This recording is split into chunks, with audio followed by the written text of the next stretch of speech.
There are many different ways to buy Bitcoin, but the cheapest and fastest way to buy Bitcoin with cash is with a coin flip Bitcoin ATM. Coin flip ATMs allow anyone to buy Bitcoin with the lowest fees and within just a few steps. Hi, I'm Amy, and I'm one of the hundreds of store owners who partner with CoinFlip. In this convenient store, we host a CoinFlip Bitcoin ATM. We earn passive income, more foot traffic, and we get free advertising done by the CoinFlip team. Getting the ATM was easy. We just contact the CoinFlip team at info@coinflip.tech, and they handle everything with no cost to the store owner. This includes installation, maintenance, marketing, and even 24/7 customer service. We just provide a small space within the store. To get your own CoinFlip Bitcoin ATM and join the monetary revolution, contact CoinFlip today. info@coinflip.tech or fill out the form at request.coinflip.tech. 773-800-0106.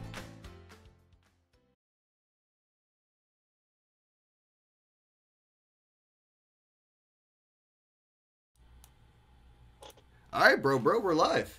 Hey, how's it going? It goes well. It goes well. It's been a while. Yeah, man. It's been way too long, to be honest. I can't wait. I'm looking forward to the next conference, to be honest. I really need to get out and see my bros IRL. I know. It's been a long time. I kind of hate travel, so I can't say I fully miss it. But yeah, this is a little bit too, locked down for me. I'm looking at the chat on the YouTube. There might be a video lag, but the audio is seamlessly smooth. Video sometimes takes a second to catch up because YouTube don't know what's up with their bandwidth anymore. But everybody I know that streams has an issue for the first minute or two. So just give it a minute or two. Video will catch up. Audio should be fine. Today I'm with my bro Douglas. We're gonna be talking about Telos. One of my buddies in the chat's already talking about T-Bond, NFTs, Telos. Tell me more. We're gonna get into all of that. But I do want to congratulate you guys, Douglas and your team and the Telos community on an amazing month. The run up has been insane. It doesn't go to speculation, goes towards utility, the innovation, and the progress of Telos. So it is a well-deserved run-up. I don't believe it is, a lot of these, coins that we've seen run up, it was due to just speculation. They didn't have anything that they have announced or come out with or done anything in the past 12 months. And Telos has been innovating rapidly. So let's talk a little bit about why Telos has seen such an increase in price due to its utility. Yeah. No, I'm excited. Thank you for saying that. I'm super excited about what's been happening because, yeah, I think it's a story. This is like we completely flipped the script on what most projects are doing, right? So most projects say, hey, give us a bunch of money, ape in, and then we promise, we're gonna do something. We're gonna do something great with it, right? And we'll build something. With Telos, I don't know if people know this.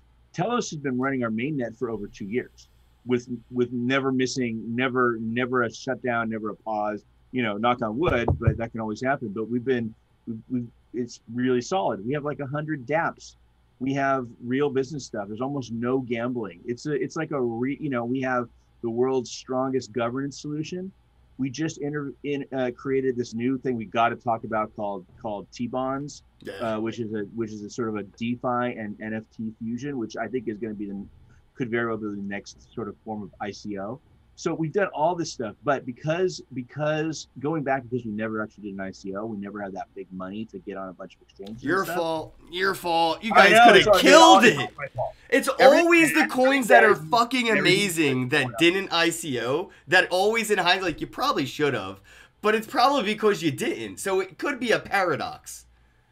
It is, and yeah, I think we had wins and losses from never ICOing, but we're correct. This is what we do. This is who Telos is. We actually take a look at what we're doing, what we've done, where we are in the moment, and we fix it. Because we built those governance tools, it means that we can actually, we can experiment, we can iterate, we can do things because you can vote on something in a month in Telos, and it'll be a broad vote of the users. People will have to discuss things, and if it doesn't work, then the next month or whenever we can turn around. We've done that several times. So like a lot of protocols have to take huge leaps because it's so hard to take that next step that they have to do something huge. But we just kind of take small steps and move towards optimization, and it's good. So for 2 years, really 2.5 years, because there was 6 months of building all that governance stuff in the first place, we've been doing that. But we didn't have, but yeah, screwed up, did an ICO. And so, which I think is great. We'll never be in a Ripple position or anything like that. Smart. But, or an EOS position. Woof. Yeah, I don't want that. I don't want to look over my shoulder at that. No, man. Dude. I want to do stuff right. I honestly, so it's funny. So to answer your question, I think that we have been for years really in a place where we should be up with Cardano or Tron or any of those. I mean, no, I'm not gonna diss anybody there, because I am all about well, except Tron. But I'm all about, like, I think that the Bitcoin and blockchain future is really big, and I'm a big tent guy. But there's really, if you just look at it, there's no reason, technically or any other thing, why, or performance wise, we're the #2 chain on Blocktivity. We're like #1 or 2 on staking rewards in terms of decentralization. There's a lot of pluses, right? Like, there's very few things that are like #1 and 2 or 3 or in a lot of areas, and Telos is. It's just that no one would buy in because the liquidity was so low. So we've had to fix that, and that's what we're doing. And thank God we have the governance tools to do it. So, I mean, I personally think the champagne cork finally comes off. And at some point, Telos, which has gone from having like about a $4 million market cap, I mean, can you believe that? $4 million market cap 6 weeks ago. And now I think it has about a $12 million market cap. Right. So it's a solid 3x. And just steady, like no, but like nice, just what you see.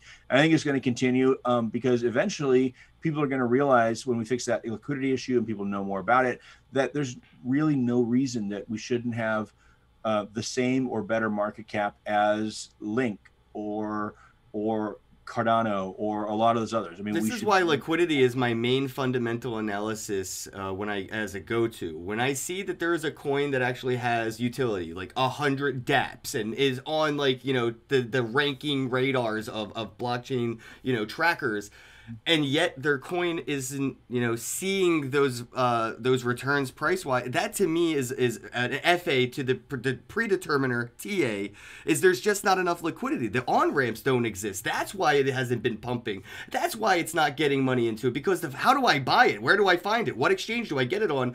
Yeah. That is when I want to acquire something. When people are going and asking those questions, where is it? How do I get it? What? By the time it hits Binance, I want to already have it. Or by the time it hits Poloniex, I want it. Totally. It's a rare, but look, it's a rare story, because more common story in crypto is that things don't do stuff, and they're only because they launched on Binance the day they came out, before they even had utility, and they started at the top and they hit the bottom, and now they have to work their way back up. Yeah, I mean, but we're like, I mean, it's a crazy, when people look back at this, it's going to be like, it's a crazy story. Well, it's the tortoise and hare investor scenario, right? Do you want to buy and invest and bet on the hare to beat the tortoise? Or do you just want to go long on that tortoise, And we know Bitcoin has proven that the slow and steady long model works better than that day trader mentality. Oh, yeah, big time. And look, my pride in this is that it's community based, that really the community is what's building. I mean, and that we have an awesome roadmap, Nobody has this roadmap. Let's dig into that, because there's a lot of people that are tuning in that I know will not know much about Telos, because there are so many things going on in this space. And I do believe that roadmaps over white papers, even though I know my man's the white paper over here, but the roadmap is that it's the never-ending story of the white paper. Dude, the white paper is 2.5 years old. Yeah. I tell people don't bother reading the white paper anymore. Right. The roadmap, though, is the pinnacle of the white paper. Really, it's that never-ending story, and I like to see roadmaps. A living white paper. Yeah, a living white paper. Exactly. Yeah, totally. I 1,000% agree. So let me give you the big strokes. So first of all, we have one. like that's the headline, right? We have a technical roadmap that was just updated and released for 2021. You know, subheading, it's freaking awesome, right?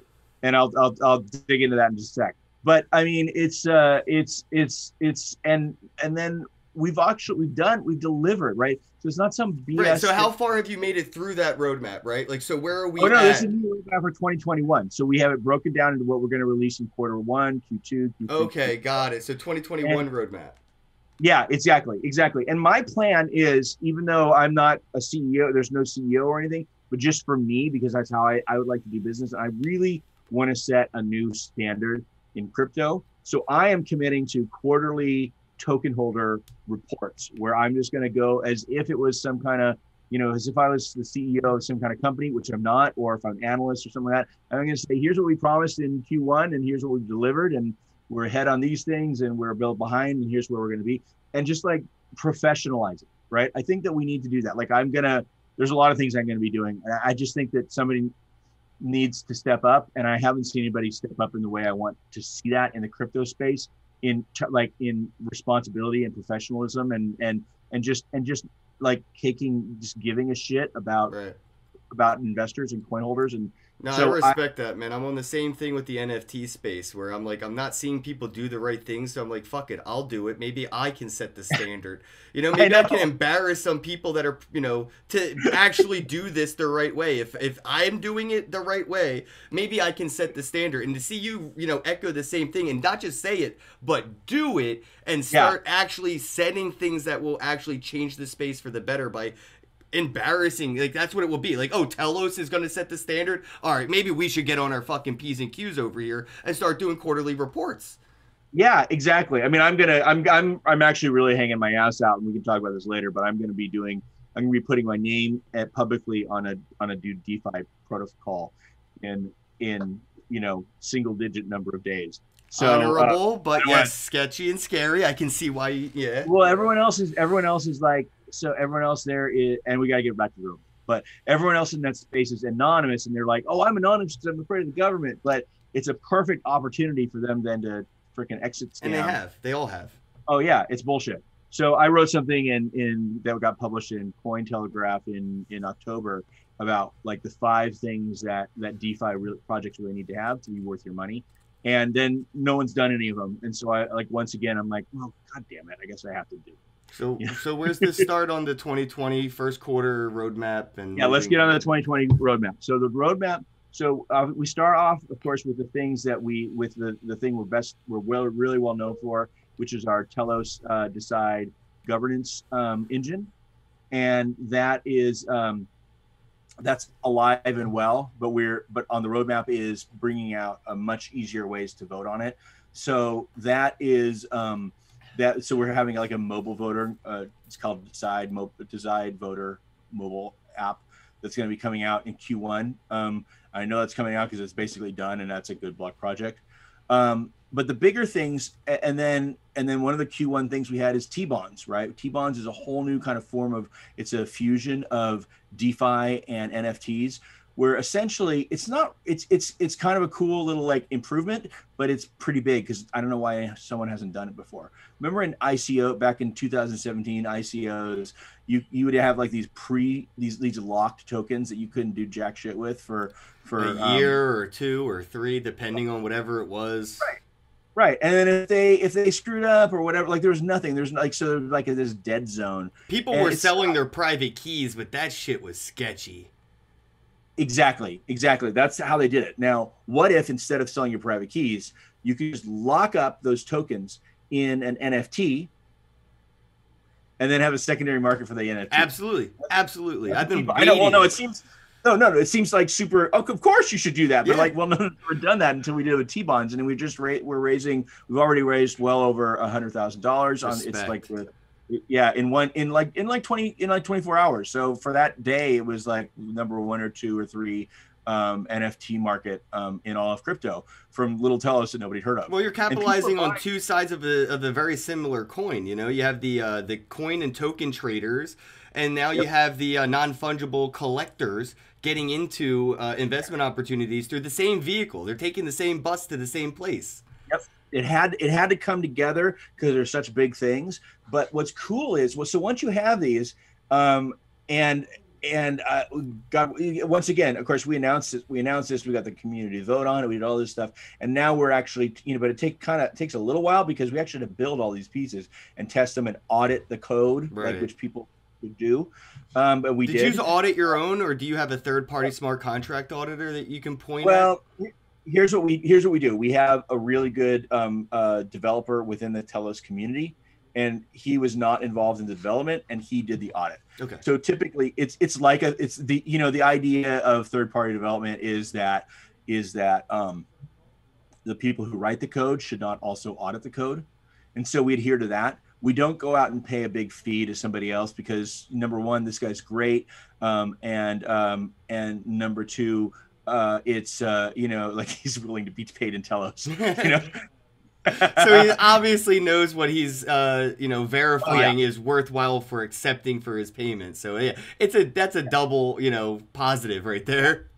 Yeah, we like to, and by the way, we'd like to bring, the Telos core devs and has funding. So, so we'd like to bring more developers in, but this is somebody we have who's great, who does good work. Well, I'm sure people will, pro bono. I mean, that's going to be the next thing. People pro bono auditing just for the lulz because everyone's at home bored during lockdown anyway. Well, auditing is tough, man. And there's a lot to it. I think what'll happen is we'll see a certification. I said this recently. Got published, picked up in Finance Magnets, and I think we'll see certification services, and those will sort of be the new exchange. Exchange. People will put their stamp on it, and I think that's what we'll see. But okay, so T-bonds. People bought out. We sold out almost immediately, in like the first hour and a half, 2 hours. We sold, which is immediate for us. It's not like 1 second and it's $1 billion. That's not our scale right now. But we sold out. Well, what's crazy is we sold out. We had 3-month, 6, 12, and 24-month T-bonds, right? And guess what sold out first? 24 months. Huh. So think about how bullish people are if they want to buy up all these 24-month ones because they don't mind the lockup because there's there's still liquidity in the secondary market. But I think and so that opens up a whole form of derivatives markets, right? Because although the T-bonds, which by the way, it's not a bond because a bond has to be paid later and have settlement. A T-bond is just a simple sale of locked tokens, but it's bond-like in the way people think about it. For most people that may be into NFTs, think along the lines of nesting or infusing something into an NFT. You can nest the metadata into like a rareable, so somebody could download your music video from the NFT or things like that. Where if you use like Phantasm on Ghost Market, you could put other NFTs inside of other NFTs, like a Matryoshka doll. Yeah, and that's how the T-bonds are kind of looking. It's a Matryoshka doll, or like more like a piggy bank is how I see it. It's like it's one of those porcelain piggy banks with coins inside of it, and you can't really break it. It's an indestructible piggy bank, but I can hand you that piggy bank with all those coins inside of it, rather than it being locked up in a safe in my house and stuck there for 24 months. Yeah, it's not an agreement that someday when this matures, then you'll pay me the token. I think something like this will take over portfolio baskets. There will be baskets of things, if not T-bonds, very similar to that in hedge fund baskets. Yeah, no, I think so. It's great it's great. It's remember Engine, ENJ token. You can like pump a bunch of Engine into NFT game asset, and then if you want to, you can destroy it, and that's where things that gives it value. The same thing, except that you can only undo them. You can't choose to destroy them. You can release them at the maturity date, just like any bond. But you're in control of that. Nobody else. They're not auto released after that time lock, right? You could actually keep them. But it's a button. It's a single button. Single button push, and by the way, there's no transaction. Well, I'm wondering how many people may not push that button though. Because once that choice is there to be made, it would be probably a lot more convenient to still then trade a T-bond rather than all the different, things that are inside of it. It's still a much more convenient way to transact, even after the lockup period. That could very well be true. I think there'll be I think a lot of people will do it because they'll want to, it depends on what the rates of return on are. Right. But here's what I think, like, in addition to like, you got to think Telos itself, the T-bonds were the first step. And then already all kinds of projects are going, oh my God, this is exactly what we need. So I think it's going to as we build all this out for them, I think it's going to be a real next step level of fundraising and liquidity raising. And then you've got a secondary market, right? Where people can buy these things. But then you could also, I think it's perfect for for DeFi lending programs, where you could just, instead of like putting a bunch of tokens in and then if the price goes, it gets liquidated, you could just pop your T-bond into that and then get, and then have a sort of a liquid loan, collateralized by the T-bond. Right. We were talking a little bit off air right before we went live about our planet and how I want to stake NFTs and how NFTs are moving to DeFi and becoming this whole new economy. It's kind of making, like, what we've seen with the ICOs very obsolete, like prehistoric to that point. Like, who would do an ICO rather than something like what you're doing with T-bonds? It's inevitably the path that we're going to see. I think so. I mean, it's just better. I mean, frankly, it's better even for traditional capital. Like early investors and things, are always like, there's no way out. This is how we're going to get Celsius involved with NFTs. I'll be able to give Celsius Network my T-bonds and be able to earn interest off of them holding my NFTs, similar to how they give me interest on my stable coins and my Bitcoin. Yeah. And they can either come on Telos or we can just have these go across Ethereum Bridge. We have also on our roadmap for Q1 is Ethereum Bridge. We're doing with P tokens. We've already got a big Bitcoin bridge in, and so that'll open all that up. A little later on our roadmap, by the way, is making our bridge be able to pass smart deterministic smart contract actions. So that means that, like, think about governance, and governance is sort of my big thing, even though I'm big on all this stuff. I think that making sure that people actually are in control of their own futures and groups and DAOs, that's important. I don't think we're there yet, even though some of the tools are there. So look at like a DAO, look at a DAO on Ethereum, right? And this is one of the reasons that I decided to drop this DeFi coin. Like, if you look at the real things, even though there's hundreds of millions of dollars locked up, you have 10 voters. Yep. Why do you have 10 voters, right? Voting's not that hard, but it's expensive and it's a little bit hard and stuff like that. So, but I mean, you have to have a lot of it to want to drop $30 in Ethereum gas fees to vote, right? And so you want to feel like your vote has, impact and stuff. So as a result, you don't have a lot of voting. You have the ability to vote, and you have this claim of governance, but you don't actually have indeed. Same problem we have in the real world when it comes to voting. People just don't want to walk down the street to vote because it's not worth their time, they feel. And we have the same problem virtually. Yeah, no, it's true. So voting is like the thing, and governance is the thing that's never really had tech disruption. All we need to do is gamify it. That's it. Gamify the voting system, man. Give them a little incentive to do it. Monetize, incentivize, and gamify.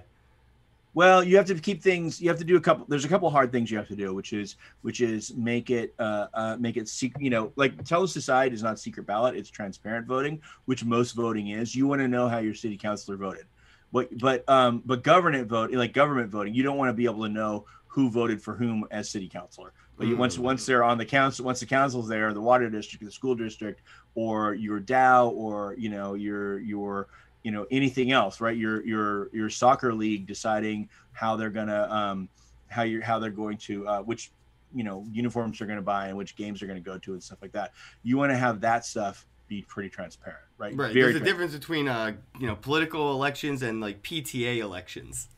Exactly right. Yeah. Or even just like PTA, even just like once people are elected and in government and in like small government or homeowners associations or anything like that, you want to know what their vote was. Right. But either way, you want it to be verifiable, and you want to know that it was not messed up.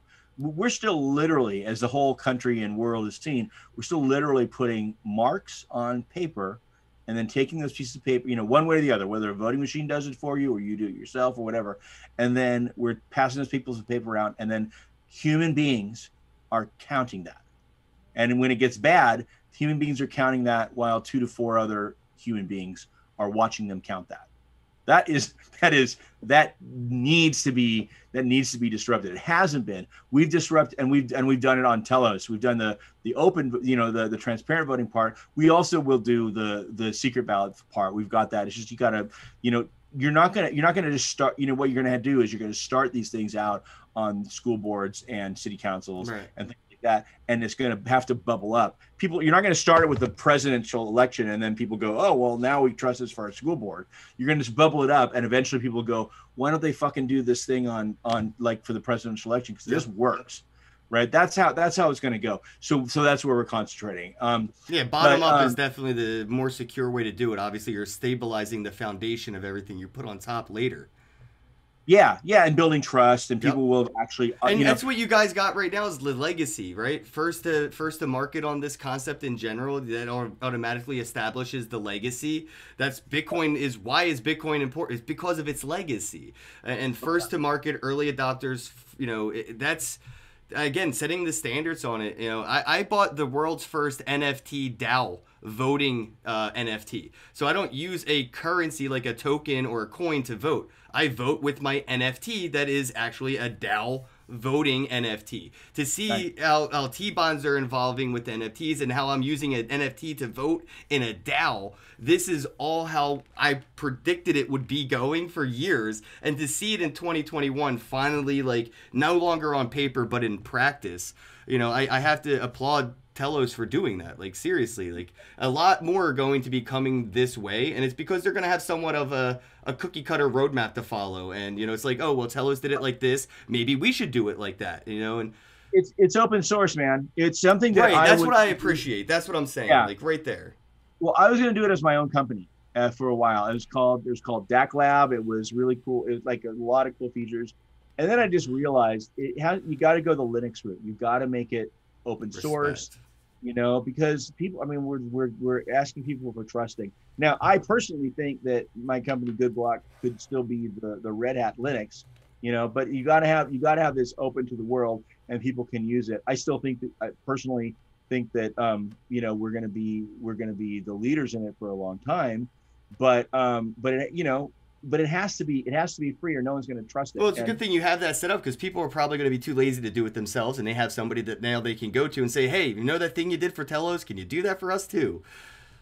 I think it's going to be huge. I can't really talk about this, but I'm in depth, but I have, this is going to roll. There's going to be an enterprise version of this as well. And in probably single digit number of months, not days.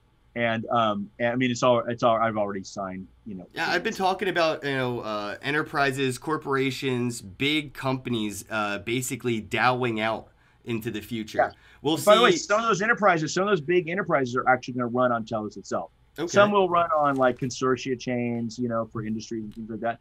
But some of them will I always pitch the value of.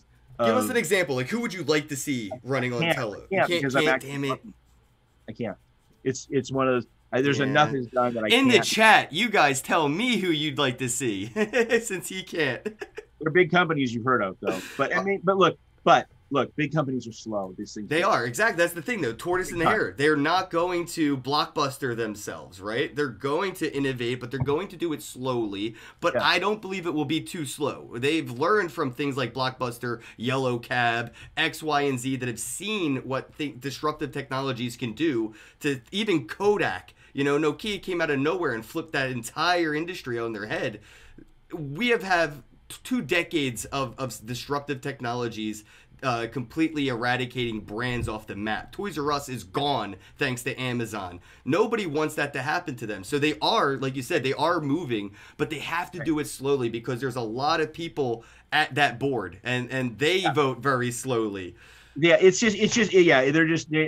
new. They take a long time. They do things the corporate way, which has its strengths, right? They go, okay, well, let's have a X month study on this, and then let's vote, and let's do pilot and all this. And stuff. by the time they do, they missed it. You know, doing too much of your own research will cost you a 20% pump sometimes. maybe, but that's just the way they. That's just the way they don't care about any of that, though. It's what I'm saying. People, investors that they have. You know, it's I don't. You know, I don't want to editorialize on whether I think that's good or bad. I just have observed empirically that is the case. So it takes a while, but corporate governance is actually huge, right? I mean, you're talking about companies like going to Bitcoin and or going to blockchain because they want to change their whole business model. That is true, but I'm talking about something more simple, which is companies that are fine with their business model or want to slowly evolve it, but their corporate governance is messed up. Now I'll give you a great example. Twitter and Parler, right? I mean, that's like, right. I don't know if I need to say anything more than that. So like, you know, they're making very centralized on the Twitter side. It made very centralized decisions, which may or may not have been right, but you know, they're basically one guy or small team decisions, and their community, which are their customers, are have feelings about that may not be in line with what the company decided.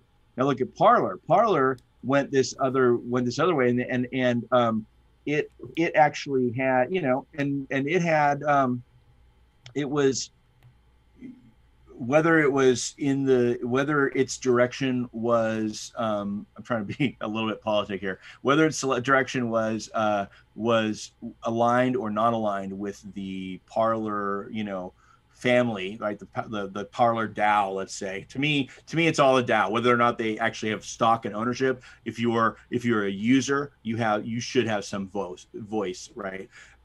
So and the fact that they don't means that then their business practices were out of alignment with a lot of things, and so a lot of companies just like dropped them, and it killed them, right? I mean, I don't think that's even a thing anymore. No. I'm all for decentralization, and I mean, I think it solves a lot of these problems, but corporate governance is, it's a big issue. They want to solve that because it causes them problems, and could it cause more problems though than, I mean, like new problems, right? Things that we haven't predicted could be an issue yet with, governance models like this, collusions or buying votes or things like that are still going to exist. Yeah, governance is hard. I don't think we should paint anything as a panacea, but a really solid, good, big step in a better direction is what we need. Like actually letting, like if you're gonna, be able to, take your phone and do this like really simple, nice, attractive decide voter app and vote on your stuff, and we'll also white label it as for different projects. If you have all that, then it's running on Telos, and it's good, and it's solid. It changes things a lot. It makes it more participatory. It makes it easy to be involved with. There's no cost. Like there's no cost. So like we were talking about a second ago, how we would bring the Telos Decide voting over to these Ethereum projects, because we're going to have this bridge, right? So the voting, instead of costing $17 or $30 or $1 or whatever per vote on Ethereum with the Aragon type model, you just move those things just built on Telos, and just the voting part, right? The protocol is still running on Ethereum. I mean, we're not Ethereum killers at all. I think that's bullshit. No, interoperability is key, and I get exactly what you're saying. You don't kill something, you build with it, Yeah, radio. I mean, look, radio didn't get killed by TV, and TV didn't get killed by internet. They got better and bigger, and radio is bigger than ever, right? But it got changed a little bit, right? And because it didn't have to be everything. And so I think that same thing's going to happen with all blockchain, right? And Ethereum's, or Telos's piece of it with Ethereum, which is sort of the king of the smart contracts platforms right now, is we can take those things that have cost and time lag, right? That we're, you know, I mean, you don't want to vote and have to figure out how much gas you want to put on your, I mean, that's always been my favorite blockchain game. People say, what's your favorite blockchain game? And mine is like figuring out how much gas to use on a Ethereum transaction. Depends how fast do you really want it? Do you need priority shipping? Yeah, I know, exactly. Well, I mean, you know, is you know, gas station like real, or, you know, like, you know, how much wouldn't I rather have those? I was talking about doing this with NFTs, with bridges that are being built, things similar to EOS. You know, people are going to take their CryptoKitties, wrap them, use a bridge, bring them to a cheaper blockchain to engage with those assets. They'll probably be breeding more CryptoKitties on EOS than they do on Ethereum. But the assets will live there. They'll just be acting over here. And, you know, bridges and interoperability are just starting to come out this year. Like 2021, we're just starting to see interoperability. We don't even know what half a decade of interoperability could provide an innovation of just protocols in general. Right. Limitless shit. And I forgive you for saying EOS when you meant Telos. But No. Because Wax and everybody, they're building a bridge for, like, people are always using like the example of like the CryptoKitty NFTs with the Wax Atomic Hub bridge to EOS and stuff. And I'm like, well, yeah, people are going to take all their Ethereum shit away from there and do it somewhere else because it's too expensive to do Ethereum things on Ethereum. Exactly. And we'll have that too. I mean, I think sadly, wait, EOS, I could breed my CryptoKitties on Telos then? That's a thing I would be able to do, right? With the bridge. Yeah. Once the bridge happens, yeah. Oh my God, we're gonna have Telos kitties. Now I'm excited because I mean that could give like Gen 9 cats value, considering that it could be the first gen of a CryptoKitty birthed on another blockchain. So that could actually start like a whole new Gen 0. Yeah, exactly. That's so that bridge that has smart contract actions passing back and forth can you know, enable that. I mean, it enables us to have like cheap, free, fast, convenient, you know, half-second voting on Telos, and then the final result goes back to Ethereum. Exactly. Right? That's all it needs to do, man. Removes, in a deterministic way. It removes all that sort of extra transactions from from Ethereum, right, where they have cost, and just puts the functional piece back. So that reduces the congestion on. Yeah, we're going to see a bandwidth decongestion of Ethereum, and maybe that could help with the gas fees, and maybe it'll have like waves where people say, "Oh, I don't have to use a bridge because it's cheaper now," and then they'll eventually they'll see waves where you know they do some stuff here, they do some stuff there. Absolutely. Well, that brings us to the next big one on the next big thing on the Q1 the Telos Q1 roadmap, which is Telos EVM, which is Ethereum running in a Telos contract. And here's an example of how Telos builds where others don't. You know, Block One put out a $200,000 bounty for a contract that's called kzjau.wam that could run all of Ethereum in EOS or EOS.io contract. That got built by a great developer named Syed Jaffrey in Toronto, and it's tested and works. And then it sat for like 6 or 8 months, and nothing happened to it, because it's not enough to just build. It's not enough to just build the contract. That's like a awesome key piece, but you also need to have RPC servers. You also need to be able to get it on MetaMask, right? If you don't have the MetaMask bridge, then it doesn't matter, right? And that wasn't part of it. Somebody had to build that, and we also have to build block explorers for it. And you also have to build, and you have to do like there's like 4, 5, 6, 7 pieces of infrastructure that you have to build. There's actually 13 because I made a list, but it's okay. Some of them are really small, but so we build these little pieces of infrastructure. So Telos got together, and a bunch of different block producers. We got together and we consulted with Syed, and we built it, right? And so that has been on the Telos testnet for some time, and that is going live on Telos mainnet in Q1. That's on our roadmap. When I say our roadmap is awesome, like that's awesome. And we'll have direct Ethereum to Telos EVM bridges. It's essentially the first shard of ETH2, but 2 years before they, they actually get to, so in this quarter on Telos, you're going to be able to deploy Solidity contracts as is, and they will run a minimum of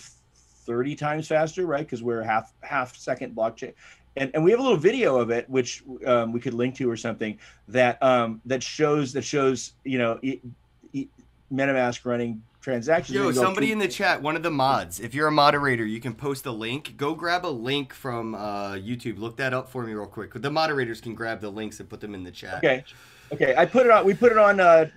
It's in my my Twitter feed. From a couple yeah, Douglas_Horn on Twitter. I just wanted to shout out Chirp.la. I'm really big on telling people to stop buying coins. I don't want anybody to buy coins anymore ever again. And you don't even have to buy Telos. You can go on Chirp and earn it by communicating with your community and engaging with people. And if you guys are FOMOing right now and you want to get some Telos, you don't have to. You can buy it. Do what you want. But I would prefer that you guys find different ways to earn it. If you're a developer, join the community. Maybe you could get a job. If you're a graphic designer, we have Telos Works. Right. We pay people to do work. I also, encourage people to buy it. It's of course. I want to appeal to the people that don't even have $10 in their savings account. Like those, I come from that. I used to make $500 a week at working, 40-hour work week, and I still didn't have $10 a week to invest in Bitcoin in 2015. I had to find ways to get faucets, and I had to find ways to earn it. And those people that are going to figure out how to earn it are probably the ones who need it the most because they can't afford to buy it. Yeah, and then exactly, and then take that to the next level and say to people in developing nations, right? Like that's even harder. This is one of the things this is the silver lining, the awesome, huge platinum lining of our low token price for 2 years. A lot of people could get in.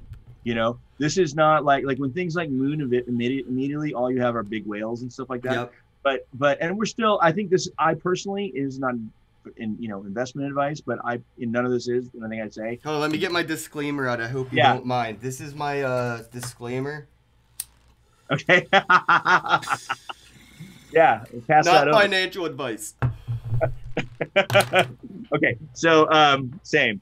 I'll do my sublingual drop. I was gonna say anybody who wants to take me to court for financial advice, the judge is going to see that. Okay. All right. Me too. I'm catching the contact eye from that.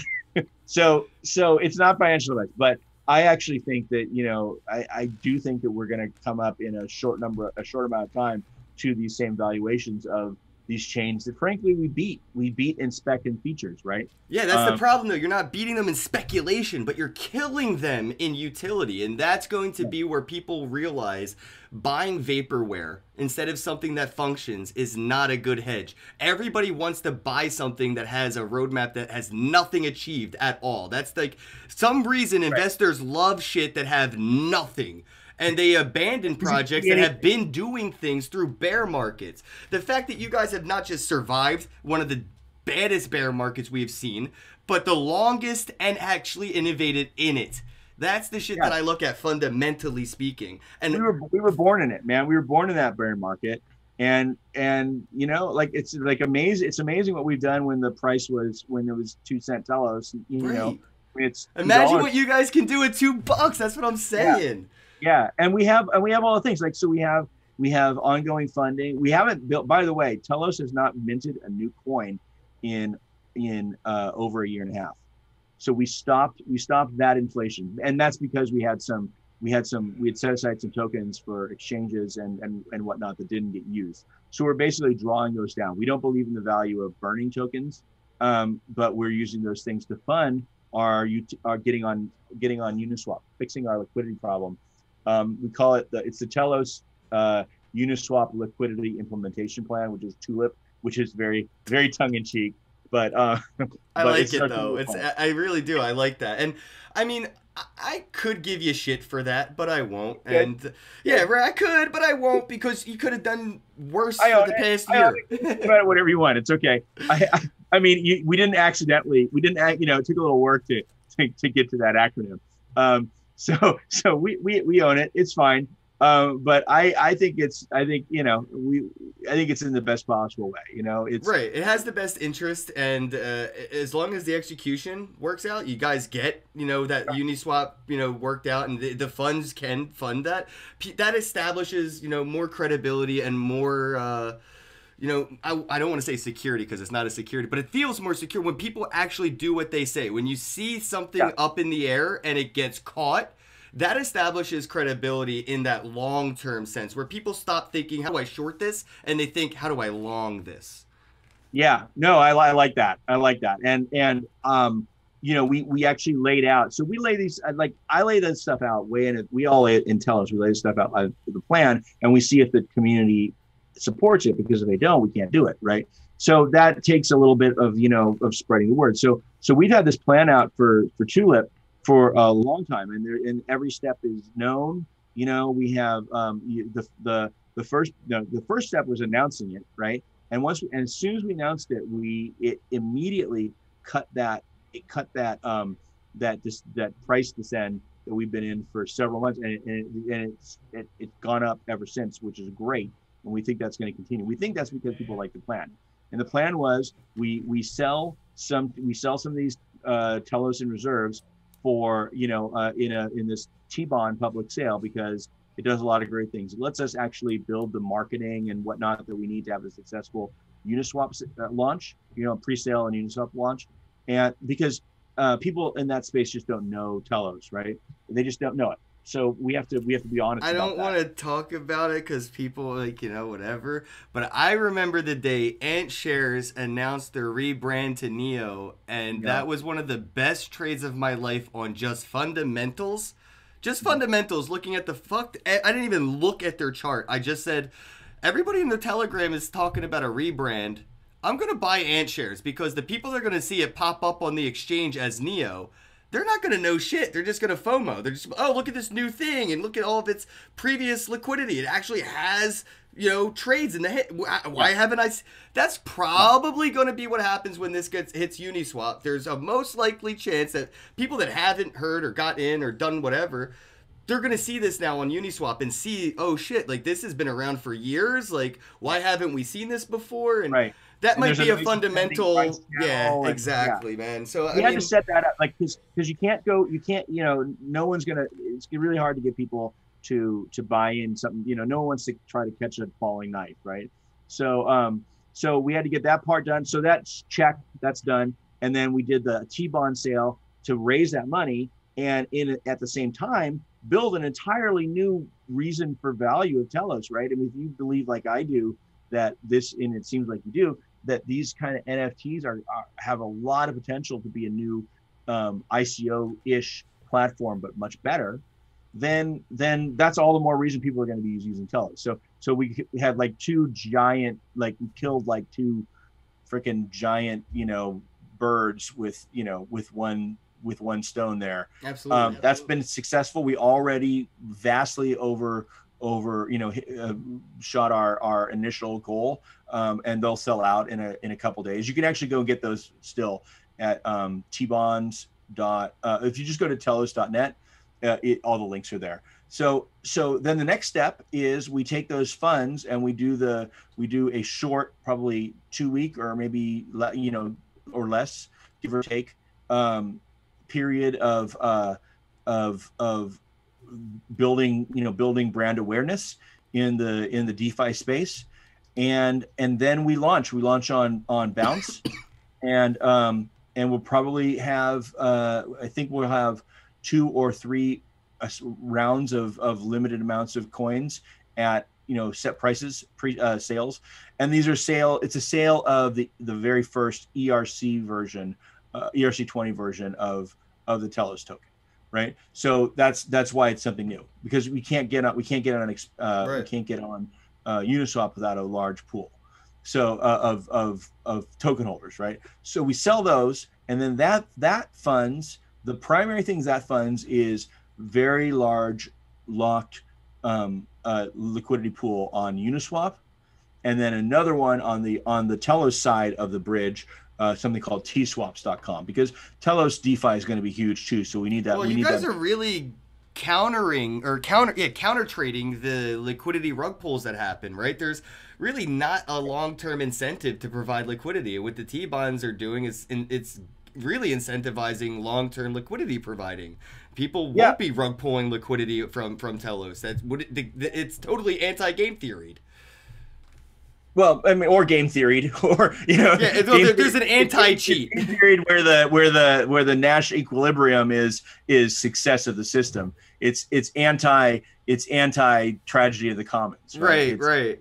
Well, words that don't even exist yet are things that we're trying to describe today. I keep telling people, like, calling Bitcoin digital gold is like calling an airplane an air car. It makes no sense.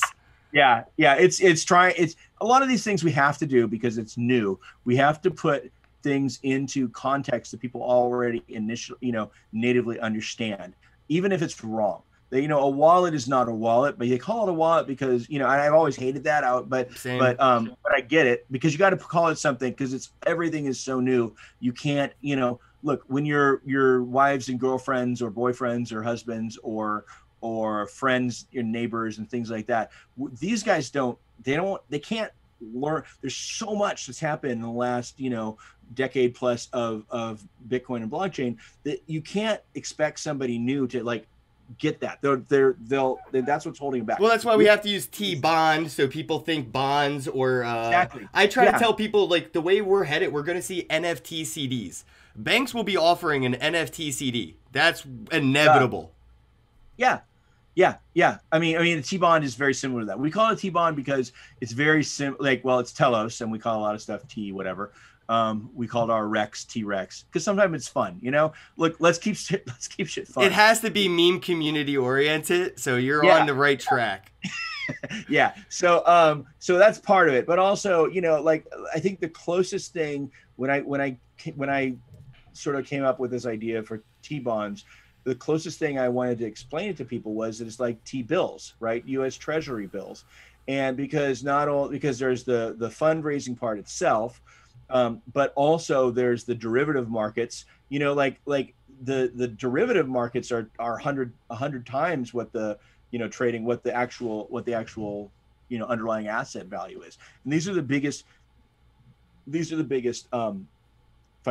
the biggest financial markets in the world is sovereign debt, right? Yeah. Especially US. So people know what a T-bill is. Even if they don't know what a T-bill is, they've heard of it. And so it's easier for people to think about. Now, it's definitely not a bond because there's no settlement in the future. And if it was, that would make it, off limits because it'd be too close to a security. But all it is really is just a bundle of locked tokens that never have settlement. So it's just selling tokens that are, that happen to be locked and unlock on a certain day. But it's very convenient, right? A CD would be almost exactly the same thing, right? There's really very, very little difference. I don't know what the difference between a certificate of a deposit would be to a I think NFT. I feel like it would just be either government issued or bank issued. Would be like the bond or the bill and the CD difference. It's actually really risky for an issuer to do it in a different way. So because imagine, so we put if you buy a 10,000 Telos T-bond, all 10,000 Telos are there from day one, right? If you because imagine if you sold a sort of a futures contract or a CD or something like that, saying, well, for this many dollars today, in a year, I'll give you 2 Bitcoin. Like that's a good way. That's like shorting GameStop, man. Yeah. Wait until they get right. No, you're not wrong, dude. I don't know what your time is. I don't know if you have a hard out. I hate to keep people past their time. I'm having fun. I've been wanting to. I feel like I always, I don't know if you feel this way, but I always feel like I should get on your show every week because I just have so much fun. Dude, my thing's open source, and actually, I think 1 or 2 people have realized they can game theory my podcast, and they have started to schedule themselves as reoccurring guests. So feel free. My podcast is completely open source. Come on anytime you want. All right, man. Well, I'll come on more. My schedule, like we were talking about before, like my schedule is basically work till 3 a.m. and get up 5 minutes before whatever my first meeting is. Yeah, hodl your sleep while you can. I've been doing it for 3+ years. I wish I could fix it. Well, you look good for a guy who only got 30 hours of sleep this year. Thank you. I often feel like I look like a guy who only got 30 I like to kind of wrap things up with a doomy question, something not so sunshine and rainbows, because we've been talking a lot of positivity, but everything eventually will have a storm, a brew. Oh my God, I'm curious. I'm Mr. Doom. I'm Dr. Doom. Yeah, I try to avoid that because in my life, I try to predict it. You think the early Bitcoiner, or not early, but people who are attracted to Bitcoin because we're really fucking scared about what we think like the real world is. Oh yeah, Bitcoins are digital MREs, bro. Yeah, pretty much. But also, yeah, exactly. Well, dude, I have like little bottles of vodka. Like I have all kinds of methods of exchange, like that, because there's all kinds of things that in the real world. Pack of cigarettes is going to be more valuable than a piece of gold.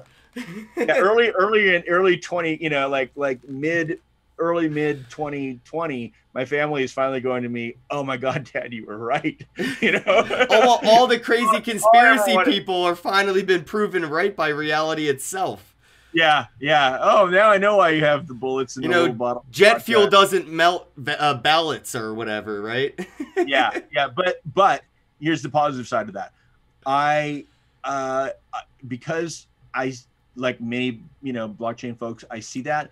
I decided that I had to try and build stuff because I didn't want to just pass on a world where I hadn't at least tried, because I see it and I'm sure we all see it. And so that's the reason to build. That's the reason why personally, one of the reasons that Telos has gone forward and continue to succeed is that there's a core of people who just said, well, it would be nice to be rich, and we're kind of a little tired of being the only people, people in blockchain are still poor, but it's not going to stop us from building.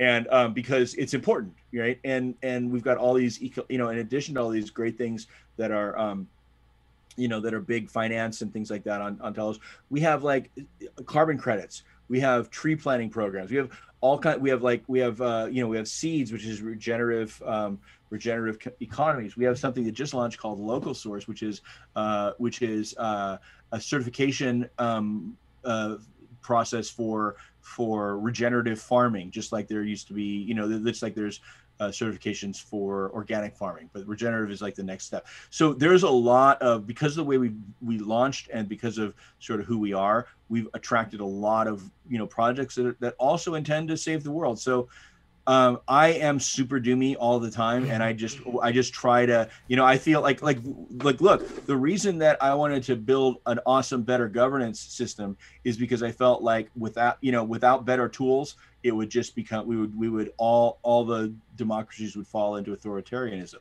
And sadly, I'm only more sure that's true. Well, the more governance models we have, the more options we have to choose from when we get to that tipping point. Otherwise, we have no options, and it's just all out fucking chaos. Exactly. If you don't have the tools, like people can only do, like you can want to dig a hole as much as you can, but if you don't have a shovel, you're not going to be able to do a very good job, right? So people need tools. Tools enable change, right? Tools and ideas enable change. So that's what we're building. Okay, so with that caveat, yeah, let's get doomy.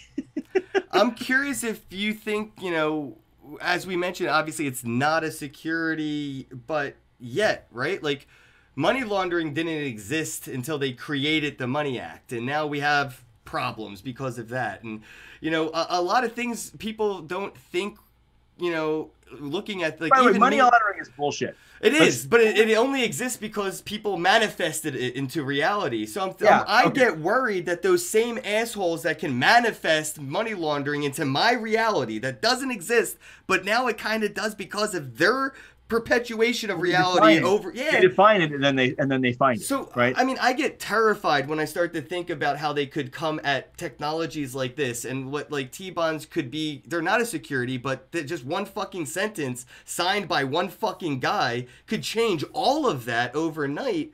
Is that something we should start lobbying against now, where we should all as a crypto community start like politically speaking up about the preventative measures, not to just, because I feel people only act after the fact. You know, like they'll raid the Capitol building after the election is rigged, not before it was rigged. And I'm curious, do you think that we have to start like worrying about these things because they're inevitable, or do you think that we may be able to technologically leapfrog their ability to even like sanction it? Because we've seen it happen with alcohol, with prohibition. Now in 2020, we've seen the cannabis prohibition. They realized they can no longer even fight the war on drugs.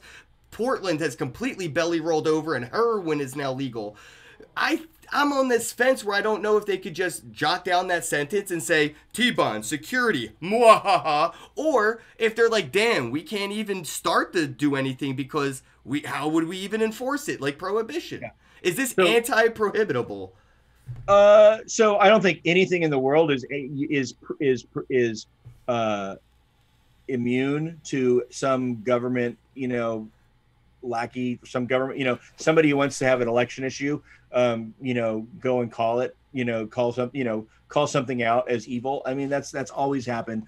So that shouldn't be the standard. The standard should be, first of all, is it real? Is it right? Is it fair? I would say a couple things. First of all, people can do that, but in just the T-bond case, someone could say that, but the very facts of it are against it. And at some point, facts do matter, right? So you might have a problem where you have to go to court and do bullshit like that, but eventually it will prevail because the very facts of the matter, the earth is round, right? It's like facts matter. So I have no concerns about that, and I'm probably the guy who they would talk to. I would say absolutely we should be as proactive as possible, or even just really strongly reactive in terms of when we look at the wallet rule that they tried to sneak through here in the U.S. And like I was trying to get people to get word out, respond to that all the time, and it worked, right? They postponed it, and then the regime changed, and those things are all going to get thrown out the window and revisited. I am actually pretty positive. So I've been saying for quite a while that as somebody in the U.S. who has a business that develops blockchain technology, the U.S. is gonna miss the boat by these stupid, like I have to be willing to take risks, essentially. Right. I mean, you putting your name out there, your face out there and everything. I worry about people like you that are actually doing innovative shit that can disrupt their bottom line. And like, I worry for you. Like, I interviewed Charlie Lee in 2016 and I asked him the same question. I'm like, what happens when they black bag you? Because when you're at a Bitcoin conference in fucking Florida and you get black bagged, what do we do? I feel like we should start taking those actions now, not after we go, hey, where's Charlie Lee been? Like fucking, what's his name from Alibaba? Nobody has seen a fucking Chinese billionaire in months? Right. Yeah. I mean, that literally, Jack Ma. Yeah, Jack Ma is MIA. In China, right? That literally is happening in China and Hong Kong right now, and has for a long time. I would very much hope that doesn't happen in the U.S. I would say if you get to the point where you have that kind of government, there's really very little any individual can do. I mean, so I hope we don't get there. But at the same time, I made a decision that I'm not gonna be, live in fear and not develop things that I think the world needs, even in my own small way, right? I mean, I'm certainly not doing Elon Musk stuff. I'm doing very little things, but yeah, there is risk, but I'm going to accept the risk because somebody has to, because as long as people like with this DeFi thing that's coming out, and follow me because we're going to have a fair launch. So if you want to hear about it, what that actually is in the next single digit number of days, then it'll come out. But the reason I'm not really here to FOMO that right now, because I don't even really want people to know about it, but it's a good example. I put that out there because I think there's a much better way to do it. I think that as long as people can hide behind anonymity with this feeling of it's because we're anonymous because the government is out to get us, right? And it just conveniently makes it really easy for them to rug pull and disappear, right, with no consequences. I think we need to get past that. And I think the only way to get past that is to have somebody step up and go, look, I know that there's risk, but I'm going to do it. and hopefully others will follow. And I would say this: I know that the SEC is like the big boogeyman and whatnot. Hashtag free Arthur Haynes. A lot of guys should be freed. You know, I was actually hoping that Ross would get freed. I was hoping that Assange. Yeah, I mean, apparently it was only $2 million. If you hooked Giuliani up with $2 million, you could have got Ross freed. We all could have chipped in and paid for that pardon. Had we but known. I'd like to, maybe the new administration will come in. Usually those things happen at the end of administrations. It'd be pretty cool to have somebody. That would actually be pretty historical in the government of America, where the president starts his presidency with clemencies. Yeah, I mean, especially when you see that it was all all those people got freed, even the guy who murdered a cop. All the like these were just like hook up Rudy with enough money apparently, and. I'm surprised McAfee didn't try to throw money at them, but then again, McAfee would probably rather set it on fire in front of them and let them watch. Could be, but he's I think he'd rather be out of jail as like same time, man. I just 70-something-year-old man. I always hate to go doom. He's still got to eat his dick. We got to free. So I did get to talk to him about that. Did you watch his comedy, Cartoon Network interview? He did an interview on Cartoon Network, Adult Swim. It was like a 2 a.m. interview on Cartoon Network. It is my favorite interview of John McAfee in the history of interviews, and it was done by Cartoon Network. Oh, well, I need the link, man. God, it's on YouTube for sure. Adult Swim, John McAfee interview, bro. It was so good. But basically, he's going to pay somebody, buy their dick, then he owns that dick, it is his dick, and then he's going to pay somebody else to eat that dick, so he's subletting the whole, he's still going to eat his dick, but he's going to subsidize the whole process, and it's genius in general. And I watched the Pain Olympics, so I know there's people that are out there that would actually enjoy that opportunity. Yeah, it's what Dark really like. I've been trying to avoid the very easy. I told you it was going to get weird and doomy at the end. You could have signed off. Okay. That's okay. No. It's too fun. That is, but as you delivered on your promise there. Thank you. I had to keep them entertained. That's why they stick around for the full hour. Well, yeah. And speaking of which, we probably should wrap it up. I'm gonna use your open source system to get on it more. Oh, because please I feel like do, man. Definitely. Scratch the surface of about 3% of what we didn't even get through Q1. There was a lot to talk about, and I'm happy we at least got to dive into that very thoroughly. Yeah, we didn't get through that, but okay. But that said, Telos' Q1 roadmap is bigger than almost anyone else's annual roadmap if they actually have one. Let me tantalize with just a couple things. Telos Private, which is a ZK proof sidechain, be the first smart contract platform with private transactions. And because of the chain, because of the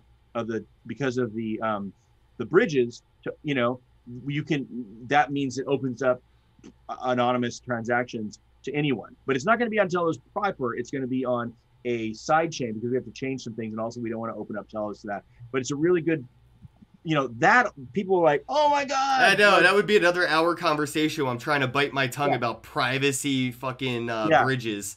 No, I know, but that's on our roadmap. Telos location, using a technology that lets us proof of location on the blockchain, on Telos. Telos ID, a really cool ID system that solves two problems in one. Most ID systems solve one problem, which is either they go the civic model, which is they allow people to verify personal information without leaking more, or they go the model where they try and prove proof of humanness, like for UBIs and governance and stuff like that, where you have rising confidence levels that this is actually an individual human being. I think Rivets is working on that at the BIOS level.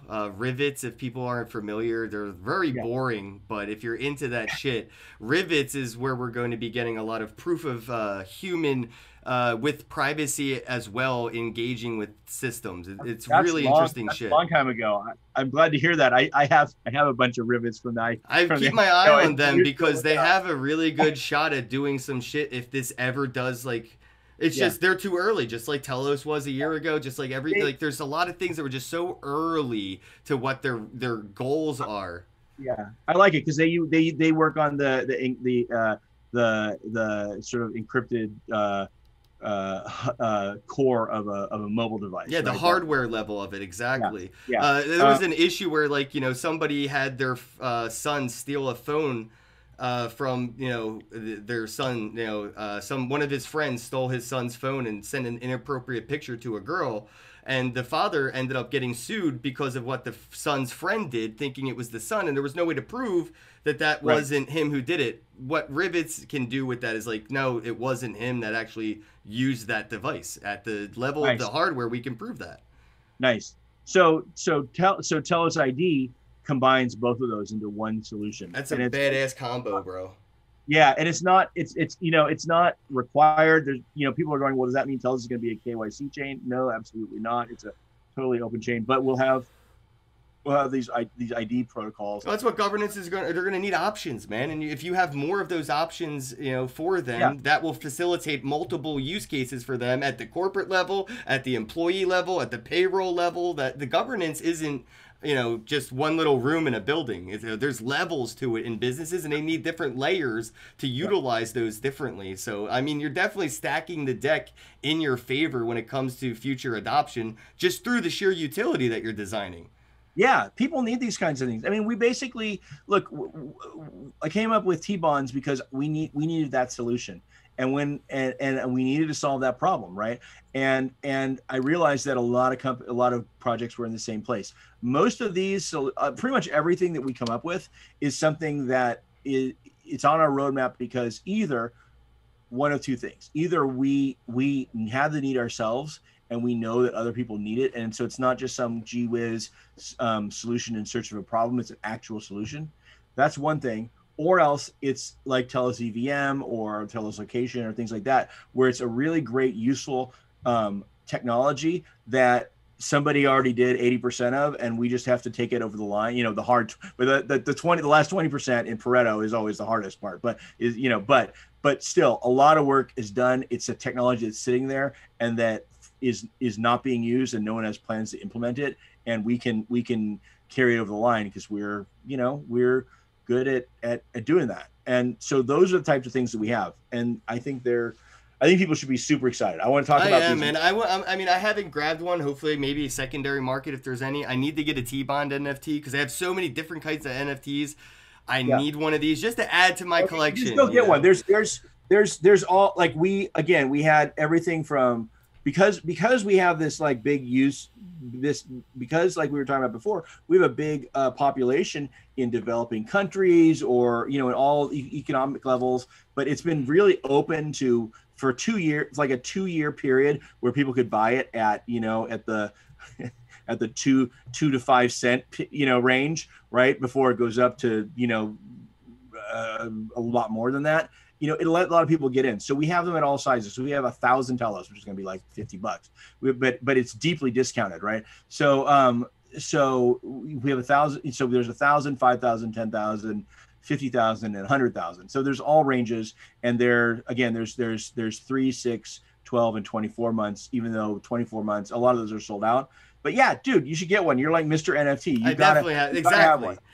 Yeah, and they have cool art on. They have cool, awesome art on them, so you can so, you know, and which you keep afterwards. And there's all these, I would definitely, you got to go out and you had me at art I get to keep afterwards. Yeah. Oh yeah. And this stuff is like, and we use different designs for everything, and these are our inaugural designs. So in the future, like all future ones, I mean, that's part of the fun, right? People will be collecting them like stamps in the future.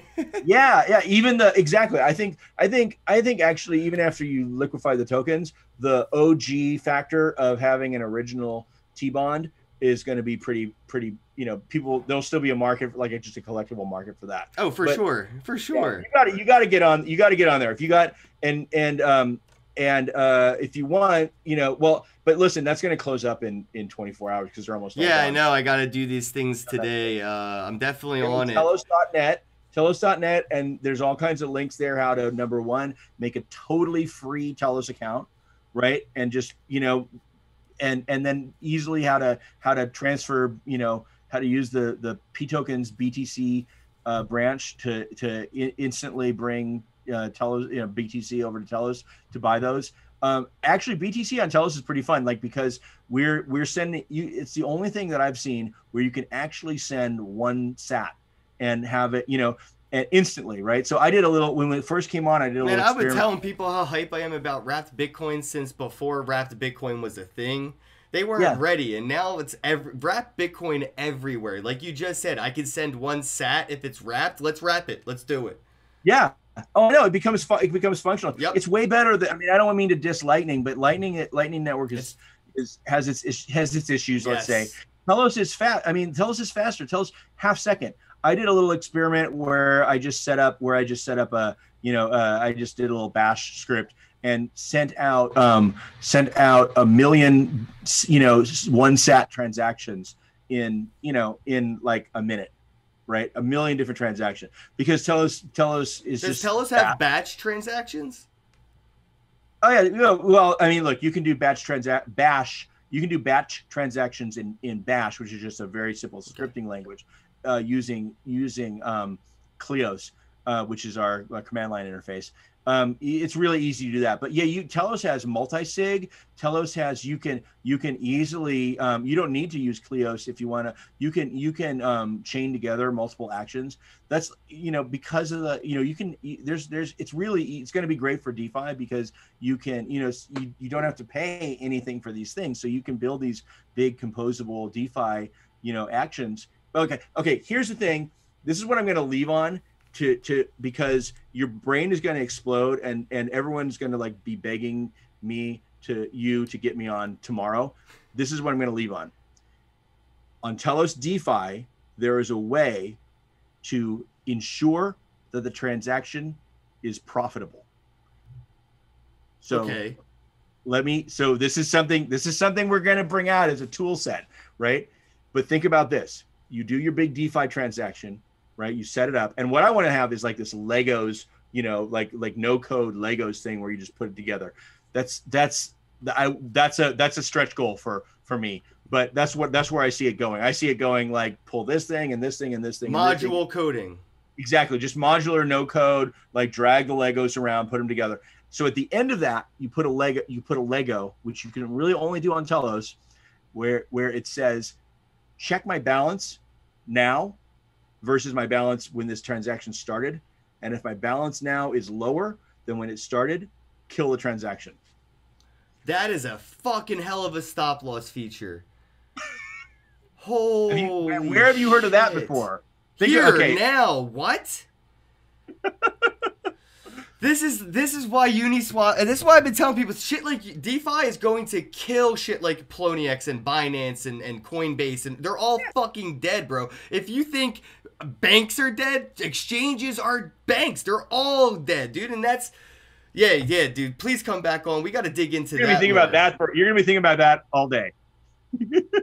Like, I can't imagine the amount of times I wish I had something like that. Think about how many times it's going to be just like, okay, think about how a flash loan works, right? If the flash loan isn't repaid at the end, then the whole thing dies, right? So this is essentially, we've built a thing where you can just, that you can get that power working for yourself. So think about all the times you've done a DeFi thing on Ethereum, and the outcome is either, well, the whole thing failed, but I still had to pay $26 in gas, or okay, I did it all, but something went wrong, and now suddenly I just lost 50 ETH. ethers or something like that. I mean, like, that happens all the time because it's like, oh God, I hope this shit works. I think it's gonna, but because you have to move so fast on some of these opportunities that the arbitrage opportunity is not there. So you can't really fully test it out. And also things are constantly changing, and you don't know if your Ethereum thing is going to get your transaction, if you had paid enough gas to get it in this block or whatever. So on Telos, none of that happens. Number one, every transaction goes through in order. You can't front run people by paying. Oh, look, more. He put in an order for this shitcoin. I'm gonna fucking put more gas behind it and steal his order. Yeah, exactly. So you can't do that on Telos. Number one, there's no transaction fees, so you're not gonna have to pay some huge fee. But then, yes, this is the thing. we can also do that exact same thing. That is fucking amazing. So just like you're the flash, it's like you're the flash loan, and you're going, well, if I don't have more money, if I don't get my money back plus my my rate at the end of this, then fuck this shit. This I'm killing this transaction. You can do that for yourself on Telos DeFi. Now tell me that you don't want to go out and buy a bunch of Telos. I want to. Well, see, that's the thing. I'm not an investor. I'm an end user. I'm not saying. I need to buy some Telos so I can fucking use it. That's why I'm excited. Cool shit. It's just like really cool to me. It's like this is not investment advice. Pass the bong. Thank you. Not investment advice, but I get excited because this is new stuff. Right. Same. When I talk about like the D-bonds and like, that's cool. Like I forget that I started it because I just think it's cool. I'm just glad somebody did it. And so this is the next step. So this is stuff I really haven't talked about this publicly before, but I think there's a lot of, I'm not the guy, I'm not Vitalik, I'm not the guy or Elon or anybody who has this big idea about this great new thing to do. I'm a different kind of guy. It's not as good, but what I do is I say there's a lot of things that almost work. Or there's a lot of things where you use them over here, but no one's thought to use them over here. Let's move that over here and let's make that a little bit better. We can call that module innovation. Yeah, I'm an optimizer maybe, but there's a lot in crypto that needs optimization. Of course, yeah, a lot. It's not perfect, and it could be really good. Like I mean, I felt EOS could be really good, but it was gonna go exactly like it's gone.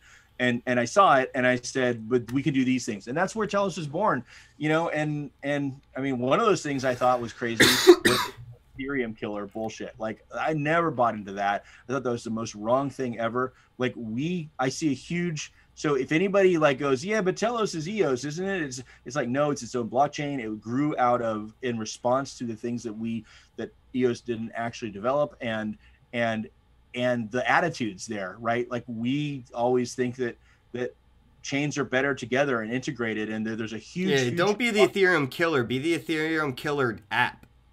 Yeah, be the Ethereum killer app. Yeah, exactly. Or just expand it. Like there could be dozens of Ethereum killer apps. We would like to be one of them. I think great. Ethereum, $10 trillion market cap. Telos, $1 trillion. We're all good with that. Yeah, I mean, that's fine. Well, it's fine. Everything's fine. Exactly. That's good. Good with me. Douglas, I'll let you get going, man. I'm going to hop into Telegram, talk to the guys. I see everybody in the chat. Shout out to Acu, Trick, Magic Mushroom Health. Hi, DJ Me Popsicle, Investor Milton. How goes it, bro? I'll see you soon. I know we have a meeting in a little bit. My bro Hash Brown was here. Hash Brown. How goes it, man? Long time no see. Eyes. Everybody, I mean, the chat was popping. I can't get to everybody. Sound Genie, I see you there. Everybody, thank you for stopping by. I'll be in Telegram to talk more about Telos, T-bonds, and NFTs moving into the financial sector, not just the collectibles, but they're taking over the finance industry, and it's happening first now with T-bonds. Douglas, I appreciate your time, bro. Looking forward to having you back on. As always, guys, have a day. Have a day, bro. Thank you.